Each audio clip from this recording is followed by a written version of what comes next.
Jammu Kashmir police के मुताबिक भारतीय वायुसेना के काफिले पर हमला करने वाले तीनों आतंकियों की पहचान पाकिस्तानी सेना के पूर्व कमांडो इलियास, प्रतिबंधित लश्कर तैयबा के हदून और अबू हमजा के तौर पर हुई है। Pakistani jihadis and terror groups now also use the trained army soldiers who are retired from the Pakistan army into the terrorism, and this is a plan which has been chalked out by the ISI against India. Modi को निकालने का एक ही तरीका है कि मुसलमान election को जहाज समझ के ज़्यादा से ज़्यादा वोट डालें। जयशंकर ने बोला कि एक बार हमने ये फैसला कर लिया कि हमें 370-35 से हटाना है, तो क्या हुआ? कख नहीं हुआ। भारत का तिरंगा शान से लहरा रहा है और ज्यादा लहरा रहा है और शान से लहरा रहा है। और बताओ, पाकिस्तान अफीम की, चरस की खेती को रेगुलराइज यानी कि नॉर्मलाइज करने जा रहा है। अब जन्नत जाने के लिए मरने की जरूरत नहीं है भाई। जैसा कि बड़ी खबर आ रही है, 17 भारतीय वापस आ रहे हैं ईरान से। सब का सब अगर हम लोग कायदे से देखें तो नियम कायदे ताक पर रखकर ईरान ने अपनी हार मान ली है, सब चीज़ें भूल कर, और मैं कहूँगा अपना स्वार्थ के लिए, अपने स्वार्थ के लिए। उनको पता है कि भारत से यहाँ पर पंगा लेंगे तो कितनी दिक्कत हो जाएगी। चीन वैसे ही उनके पीछे से भाग चुका है, सामने उनकी गर्दन तक अमेरिका आ गया है, और जो इजराइल है वो तो उनकी गर्दन पर चाकू छुरा धर के खड़ा है।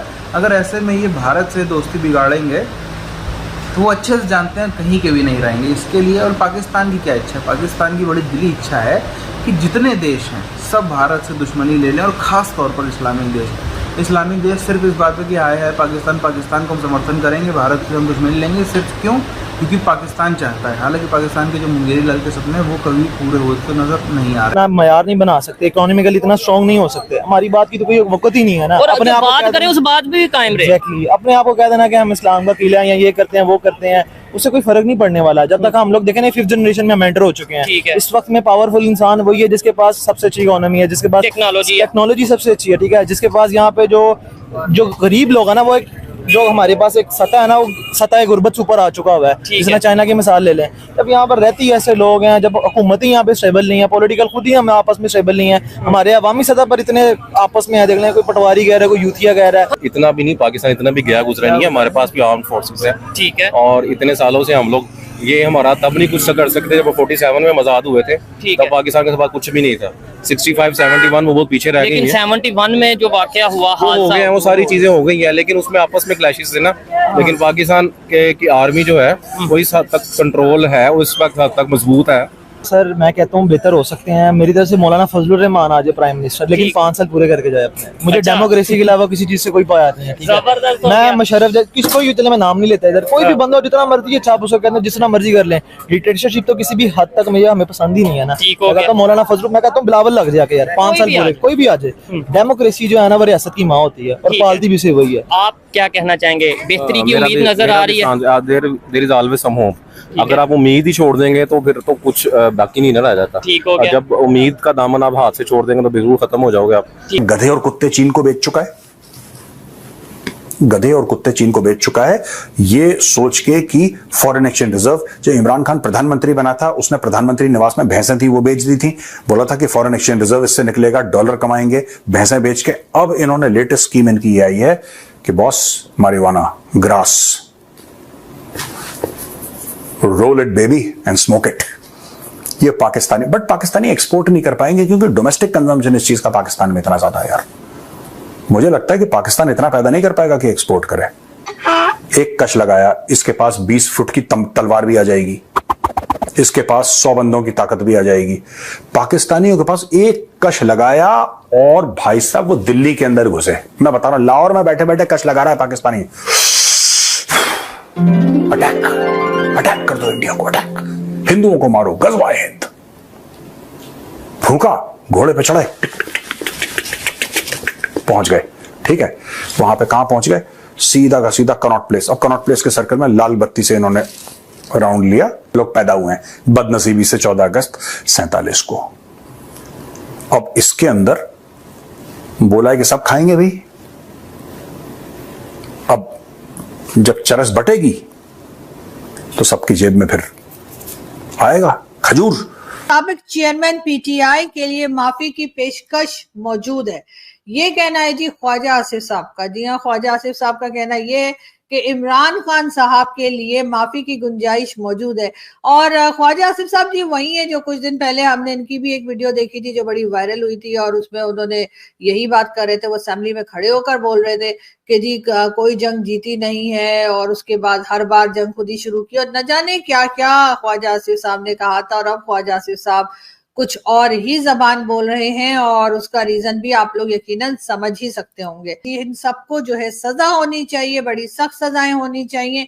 लेकिन बात सारी ये है कि आज आप पीटीआई को फंसा तो देंगे, लेकिन उसके बाद जब आपकी बारी आएगी तब क्या होगा। इसलिए कि यहाँ पर तो एक के बाद एक सभी छुरी के तले आते हैं, तो जिस वक्त आपकी बारी आएगी तो उस वक्त क्या होगा। तो इसलिए ये सोच समझ कर फैसला कीजिए, ये सोच समझ कर बात कीजिए कि आखिर आप लोग चाहते क्या हैं। और आप लोग अगर किसी दूसरे का साथ नहीं देंगे, उसको मुसीबत में फंसाएंगे, तो कल को आपका नंबर भी आ सकता है। भारत में इलेक्शंस चल रहे हैं, ये तो खैर आप सभी जानते हैं, लेकिन साथ साथ हम आपको ये भी बता दें कि जी कहा ये जा रहा है, भारत के लिए बताया ये जा रहा है कि जी उनके जो सोलर सिस्टम बनते हैं, सोलर जनरेटर्स जो बनते हैं, सोलर पावर जनरेटर जो बनते हैं, उसमें जी दुनिया में 3rd नंबर पे भारत का नाम आ गया। उससे पहले जापान का नाम था और जापान को पीछे छोड़कर भारत आगे बढ़ चुका है।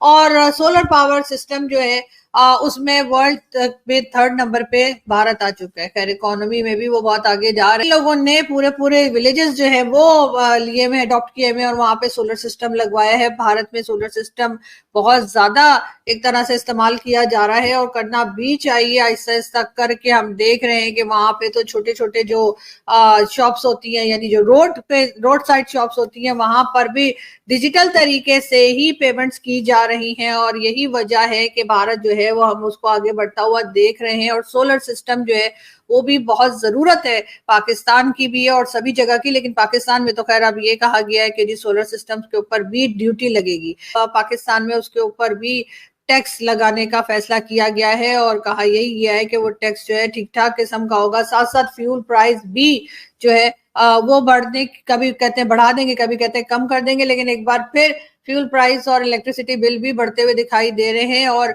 हम ये खैर सोलर सिस्टम की अगर हम बात करें तो यकीनन भारत से पाकिस्तान बहुत कुछ सीख सकता है कि किस तरह से उन्होंने जापान को पीछे छोड़ दिया और सोलर सिस्टम बनाने में या सोलर सिस्टम जनरेटर बनाने में जो है भारत किस तरह से आगे बढ़ा है। इतने ज्यादा लोगों को ना तो कोई इस तरह की फैसिलिटीज दी जा सकती है कि सबके पास इलेक्ट्रिसिटी हो या उनको पहुंचाई जाए, वहां पर ये सोलर सिस्टम जनरेटर जो है उनका खास रोल है और उससे काफी सारी इश्यूज जो हैं वो खत्म किए जा सकते हैं। जैसा कि बड़ी खबर आई 17 भारतीयों को ईरान छोड़ने पर मजबूर हुआ। इन सभी चीज़ों को देखते हुए पाकिस्तान बेचारा परेशान हो जाता है। क्यों? क्योंकि ये कोशिश करता है वैसे तो हर ब्लॉक में घुसने की, मगर जहाँ कहीं भी बात हो मुस्लिम मुसलमान ये वो की, वहाँ पे सबसे पहले मजबूती से खड़ा हुआ नजर आता है। पाकिस्तान का अपने आप को स्वघोषित समर्थन हासिल है कि दुनिया में सबसे बड़े मुस्लिम जगत के कोई हितैषी है तो वो पाकिस्तान है, यानी कि हम खुद हैं। इनका खुद का मानना है ऐसा अपना। दुनिया में कभी ज़रूरत पड़ेगी तो पाकिस्तानी फ़ौज, ऐसा पाकिस्तानी पब्लिक मानती है कि हमारी जो है सबसे अजीम फ़ौज है ये और वो।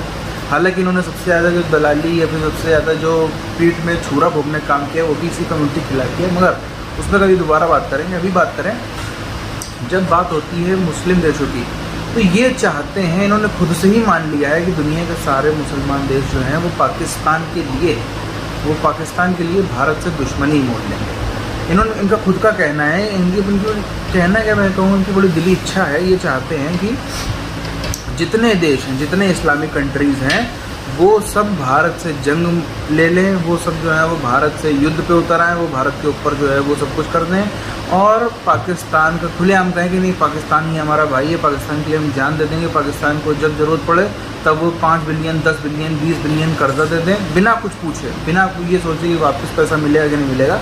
ये पाकिस्तान की दिली इच्छाएँ हैं मगर वो पूरी नहीं हो पाती। साथ ही साथ में ये तो बिल्कुल पाकिस्तान नहीं चाहता कि भारत डिप्लोमेटिक लेवल पर दुनिया के किसी भी कोने में सफल होता हुआ नजर है। बिल्कुल पाकिस्तान की ऐसी कभी इन्होंने सपने में भी ये चीज़ नहीं चाहिए। और जब होता है जब भारत उस चीज़ को हासिल करता हुआ नजर आता है तब पाकिस्तानियों की सारी तबीयत खराब हो जाती है। इनको समझ में नहीं आता कि हमने इतने सालों में कुछ नहीं कर पाए, हमें इतने सालों में कोई पैसा देने को तैयार नहीं है, भारत के लिए सब आउट ऑफ द वे जाके क्यों कर रहे हैं।